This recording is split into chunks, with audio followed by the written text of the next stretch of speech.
మంచిగా గరం కోట్లు దొడుకొని చెద్దర్లు ముదురుకొని టీవీల ముంగట కూసవచ్చురు. చలి చిన్నగా పెడుతుందా మరి. పొద్దుగాల ముఖం కడుగుదామని నీళ్ళ చేతులు పెడితే కొంకర్లు పోతున్నాయి. ఇంట్లో కూసోవాలన్నా సలే బయటకు వచ్చినా సలే. మీది బస్కి ఎట్లుందో గాని మన తాన్నైతే దినమింత ఇగం పెరుగుతూనే ఉన్నది. చలికి తోడు గిది జమే వరకు ఇంకింత తిప్పలు.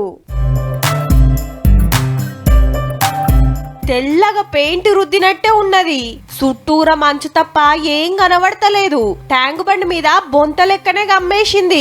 పట్నంలా పొద్దుగాల సడకుల మీద గిదే పరిస్థితి. చల్లగా మంచు పడుతుంటే బండ్లు నడిపేటోళ్లకు మస్తు తిప్పల. హైవేల మీద ఇంకింత ఎక్కువనే.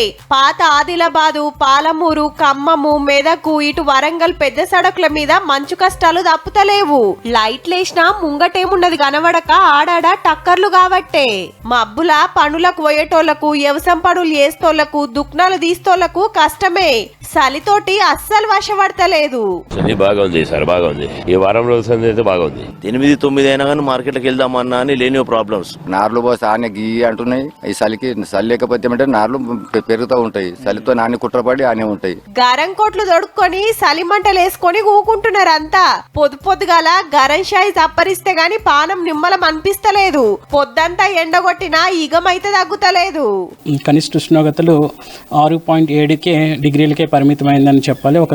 ఒక విధంగా చూసినట్లయితే 5 డిగ్రీల వరకు కూడా తక్కువగా నమోదయ్యాయి. ఉండాల్సిన దానికంటే 5 డిగ్రీలు తక్కువ అంటే చలి ఎట్లా ముసురుకుందో చూడుర్రి. సంక్రాంతి పండుగ దగ్గరకు వచ్చింది కాబట్టి ఇంకింత జోరు పెంచిందన్నట్టు.